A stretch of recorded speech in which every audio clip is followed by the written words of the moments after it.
Hi, welcome to my YouTube channel learn together with Varsha. I hope आप सभी लोग बहुत अच्छे होंगे। और आज मेरी ये वेब कैम से मैं फ़र्स्ट क्लास बना रही हूँ। वैसे मैंने तो अपनी वॉइस रिकॉर्डिंग से ही क्लासेस को बनाया है, तो आज मेरी ये वेब कैम के ज़रिए फ़र्स्ट क्लास होगी आप लोग सभी के लिए। तो मैंने सोचा कि आज जो है क्यों ना वेब कैम के ज़रिए face to face class record की जाए। तो आई होप आप सभी को आज की क्लास काफ़ी अच्छी लगेगी। और स्पेशल क्लास है ये क्लास बोर्ड के लिए, तो ये क्लास 12th के बोर्ड के स्टूडेंट के लिए। इसमें मैंने मेन टॉपिक लिया है इसमें इसको आई होप आप सभी को स्क्रीन एकदम क्लियर दिख रही होगी और वॉइस भी एकदम क्लियर आ रही होगी। यहाँ पे मैंने माइक का भी यूज़ किया है वॉइस के लिए। फूलदार पौधों में निषेचन, ठीक है, फर्टिलाइजेशन मैंने ये टॉपिक लिया है आप सभी के लिए, ताकि आपको बहुत अच्छे से कंटेंट प्रोवाइड कर सकूँ मैं और आपके बोर्ड एग्ज़ाम में काफ़ी हेल्प करवा सकती हूँ। ठीक है, ये बहुत ही हेल्पफुल रहेगी क्लास आज की, क्योंकि ये ऐसा टॉपिक है जो आपके एग्ज़ाम के पर्पज़ से काफ़ी पूछा गया है। ठीक है, तो चलिए हम अपनी क्लास को स्टार्ट करते हैं फिर बिना देर किए हुए। इसमें मैंने पूर्व निषेचन यानी कि यहाँ पे कहा जाए प्री फर्टिलाइजेशन और आफ्टर फर्टिलाइजेशन, ठीक है, दोनों प्रोसेस को मैंने यहाँ पर ऐड किया हुआ है। आपको स्क्रीन पर दिख रहा होगा एकदम क्लियर कट प्रश्नोत्तर सहित विस्तृत व्याख्या। स्पेशल ये यूपी बोर्ड की क्लास के लिए है। ऐसे तो ये अदर बोर्ड कोई सा भी बोर्ड हो सभी बोर्ड के लिए है, क्योंकि आजकल जितने भी बोर्ड हैं सभी में एनसीईआरटी सिलेबस चल रहा है, तो ऐसा कोई इशू नहीं है कि इसे सिर्फ यूपी बोर्ड के ही स्टूडेंट दे सकते हैं, ये सभी बोर्ड के स्टूडेंट देख सकते हैं। ठीक है, चलिए फिर बिना देर के हम अपनी क्लास स्टार्ट करते हैं। और क्लास शुरू करने से पहले एक बात कहूँगी कि सभी लोग चैनल को सब्सक्राइब और क्लास को लाइक एंड शेयर कर दीजिएगा, ताकि आप जैसे जितने भी स्टूडेंट हैं उन सभी को ये क्लास पहुँच सके और उनको हेल्प करा सके। अब हम चलते हैं अपने नेक्स्ट स्लाइड पर, जिसमें देखिए मैंने यहाँ पर इंट्रो दिया हुआ है निषेचन के बारे में। यहाँ पे फर्टिलाइजेशन के बारे में कहा है कि थोड़ा सा इसको स्क्रीन को क्या करते हैं जूम कर लेते हैं, ताकि आप सबको एकदम सारे चीज़ें क्लियर दिखाई देंगी। ठीक है, कुछ इस तरह से। अब ठीक है, देखिए तो बात करते हैं फर्टिलाइजेशन की। फर्टिलाइजेशन क्यों आवश्यक है? सबसे ज़्यादा इम्पॉर्टेंट क्वेश्चन है ये कि आखिर फर्टिलाइजेशन कराया क्यों जाता है। सभी को पता है कि जो फर्टिलाइजेशन प्रोसेस है या जो रिप्रोडक्शन है वो हमारी जनरेशन को आगे बढ़ाने के लिए होता है, यानी कोई नई पीढ़ी को उत्पन्न करने के लिए, पैदा करने के लिए होता है, जन्म देने के लिए। तो निषेचन पौधों के जीवन चक्र की सबसे महत्वपूर्ण प्रक्रिया है जो नई पीढ़ी को जन्म देता है। 3 स्टेप में ये कंप्लीट होता है। और बात की जाए तो सिर्फ फर्टिलाइजेशन प्लांट्स में ही नहीं, इनफैक्ट जो हमारे ह्यूमंस हैं, एनिमल्स हैं, इन सभी में फर्टिलाइजेशन क्या करता है, हेल्प करता है आगे जनरेशन को बढ़ाने के लिए। ठीक है, तो हम बात करते हैं यहाँ पे पहले प्री फर्टिलाइजेशन की। प्री फर्टिलाइजेशन में बता रही हूँ मैं क्या हो रहा है कि देखिए क्लास को ऐसे बनाया मैंने, ऐसे रिकॉर्ड कर रही हूँ कि ताकि आपको ये बिल्कुल भी ना लगे कि हम लाइव नहीं हैं, क्योंकि लाइव में थोड़ा नेटवर्क का इशू रहता है। इसलिए मैंने वेब कैम की हेल्प ली है, ताकि आप सबको एकदम इंटरेक्टिव ऐसा लगे कि हाँ कि लाइव ही क्लास चल रही है, मैम सामने बैठ के क्लास ले रही हैं। ठीक है, तो आई होप आप सबको क्लास पसंद आएगी। निषेचन की बात करें हम यहाँ पे प्री फर्टिलाइजेशन की, तो गैमेट फॉर्मेशन और पॉलिनेशन होता है। ठीक है, हम क्या करते हैं कि जब प्री फर्टिलाइजेशन की प्रोसेस होती है उसमें सबसे पहले हम गैमेट को बनाते हैं, यानी गैमेट का फॉर्मेशन करते हैं। फिर उसके बाद हम पॉलिनेशन की प्रोसेस करते हैं। पॉलिनेशन की प्रोसेस से क्या होता है, गैमेट को ट्रांसफॉर्म किया जाता है। ठीक है, गैमेट का स्थानांतरण होता है हिंदी में बोले अगर तो।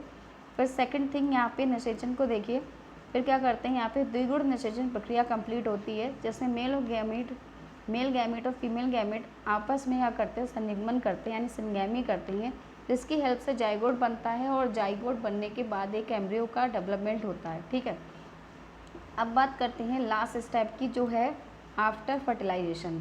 ये सारी प्रोसेस जो हो रही है वो किसके लिए हो रही है, वो हो रही है सीड फॉर्मेशन के लिए और फ्रूट फॉर्मेशन के लिए। ठीक है, बीज और फल के विकास के लिए, ताकि क्या हो, स्पोरोफाइट से एक नया प्लांट बनता है, उस प्लांट में सीड और फ्रूट का डेवलपमेंट होता है। ठीक है, तो इसी वजह से यहाँ पर हम क्या कर रहे हैं, ये प्रोसेस को करवाते हैं, और ये प्रोसेस इसीलिए बहुत ज़्यादा ही इम्पॉर्टेंट होता है। ठीक है, और आई होप कि क्लास में वॉइस वगैरह एकदम क्लियर होगी, क्योंकि मैं क्लास रिकॉर्ड कर रही हूँ तो ये सारी चीज़ें मुझे थोड़ा सा पता नहीं चल पा रही है। ठीक है, चलिए अब हम चलते हैं अपने फर्स्ट स्टेप पे। स्क्रीन को थोड़ा सा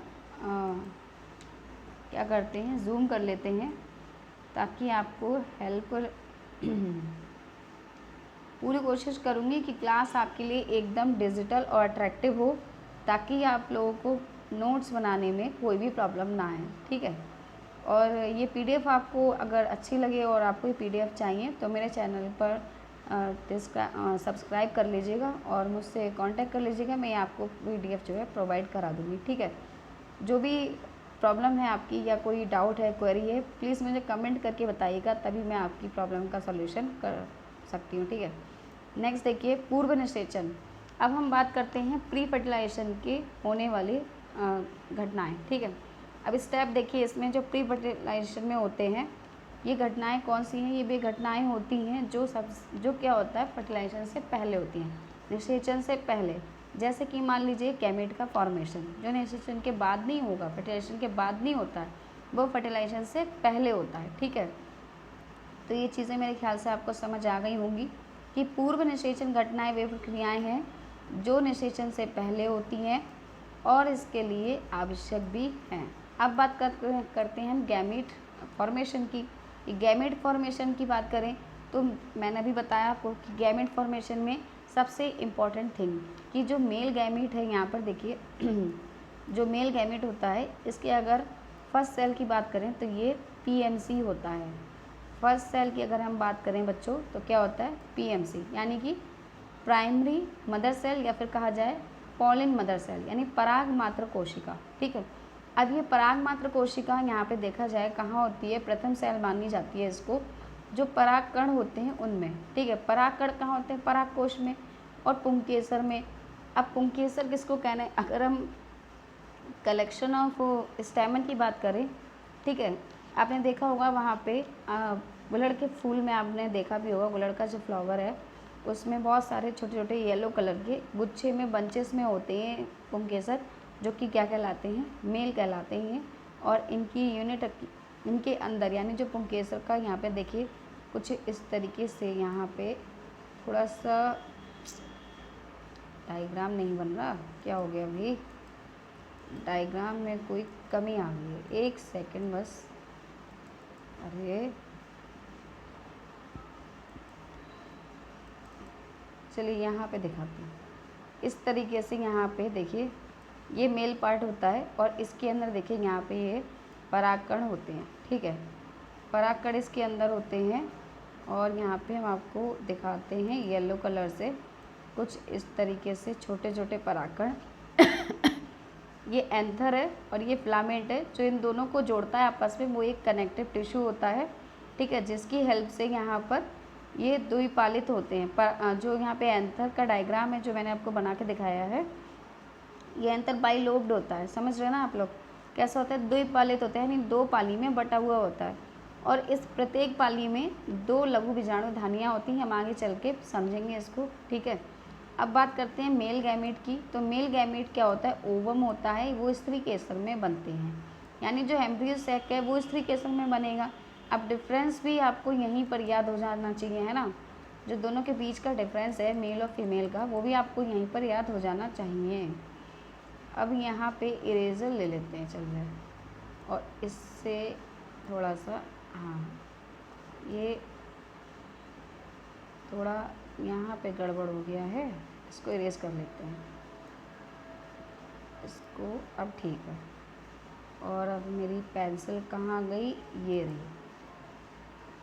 काफ़ी अच्छा लग रहा है मुझे, और फर्स्ट एक्सपीरियंस है वेब कैम से क्लास लेने का, तो एक अलग ही खुशी मिल रही है इस तरीके से क्लास लेने की। और समझ नहीं आ रहा है कि क्लास को मैं रिकॉर्ड तो कर रही हूँ बट कैसे अपलोड करूँगी, बट कोई नहीं, मैं अपलोड कर दूँगी क्लास को, ताकि आप तक ये क्लास पहुँच सके और मुझे भी फीडबैक मिल सके कि क्लास कैसी बन रही है, और आप सब तक पहुँचे और ये भी पता चल पाएगा कि आप सबको पसंद आ रही है या नहीं।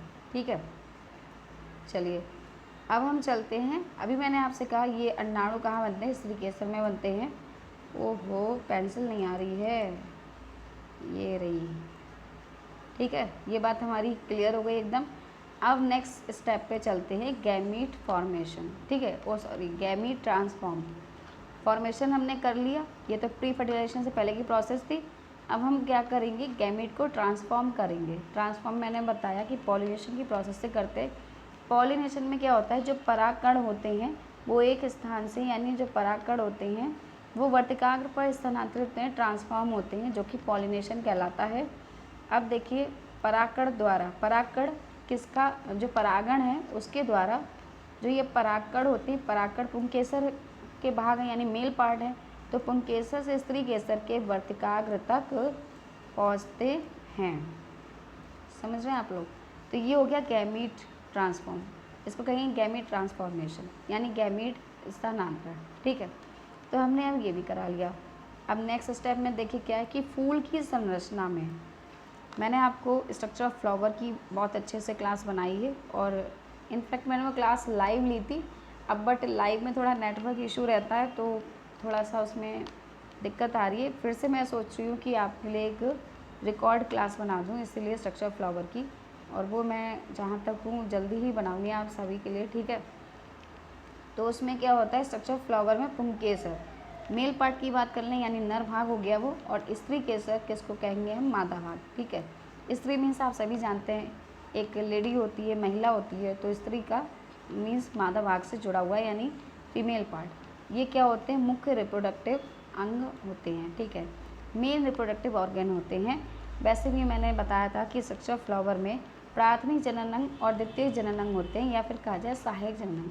प्राथमिक जनन अंग में जो मेल पार्ट होता है वो प्राथमिक जनन अंग है, और जो फीमेल पार्ट है वो भी प्राथमिक जनन अंग होता है। ठीक है, इन दोनों की वजह से ही रिप्रोडक्टिव ऑर्गन की, इनकी रिप्रोडक्टिव ऑर्गन की वजह से ही रिप्रोडक्शन हो पाता है। ये बात आप लोग अच्छे से समझिए। ठीक है, इसीलिए फ्लावर को क्या माना गया है, रिप्रोडक्टिव आवश्यक जनन अंग माना गया है, कि वो नेसेसरी रिप्रोडक्टिव ऑर्गन है प्लांट का।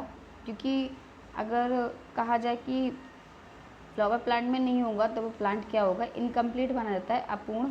ठीक है, और जिसकी वजह से प्लांट में उसकी एक पीढ़ी से नई पीढ़ी नहीं बन सकती है। ठीक है, तो यहाँ तक मेरे ख्याल से आप सबको समझ में आ गया होगा, एकदम क्लियर हो गया होगा। अब हम अपनी नेक्स्ट स्लाइड पर चलते हैं, और हमारी जो नेक्स्ट स्लाइड है वो काफ़ी इंटरेस्टिंग है, और इसको हम क्या करते हैं, जूम कर लेते हैं। ठीक है, क्या करते हैं बेटा, जूम कर लेते हैं इसको, ताकि आपको एकदम से क्लियर दिख जाए। वैसे मैं तो सोच रही थी कि गैमेटोजेनेसिस आप सबके लिए कल ही पढ़ाऊँगी। ठीक है, गैमेटोजेनेसिस की प्रोसेस दिखा दे रही हूँ मैं यहाँ पर। तो ये गैमेटोजेनेसिस प्रोसेस एक काफ़ी अपने आप में इम्पॉर्टेंट और काफ़ी लंबी प्रोसेस है, जिसमें मेल गैमेट और फीमेल गैमेट का क्या होता है, फॉर्मेशन होता है। ठीक है, तो कल हम ये पढ़ेंगे, ये टॉपिक हमारा कल के लिए रहेगा। आज के लिए बस इतना ही, और कमेंट करके मुझे ज़रूर बताइएगा कि आज की क्लास आपको कैसी लगी, और हम कल फिर मिलते हैं अपने सेम टाइम पे। बायो की क्लास मैं 8 बजे तक रिकॉर्ड करके अपलोड कर दिया करूँगी, और आप सभी का बहुत बहुत thank you for watching my video. और आपके सपोर्ट के बिना मेरा चैनल नहीं चल सकता है, ये चीज़ है। तो प्लीज़ आप सभी लोग सपोर्ट करिए मुझे और मेरे चैनल को, और क्लास को लाइक और शेयर कर दीजिएगा, ताकि मुझे इससे थोड़ा सा क्या है, मोटिवेशन मिलेगा, मुझे लगेगा कि हाँ मेरी क्लास काफ़ी स्टूडेंट पसंद कर रहे हैं। ठीक है, कल हम मिलते हैं फिर से, तब तक लिए see you and tata bye bye, और हैव अ नाइस डे। कल मिलते हैं फिर, सी यू अगेन। जय हिंद, जय भारत।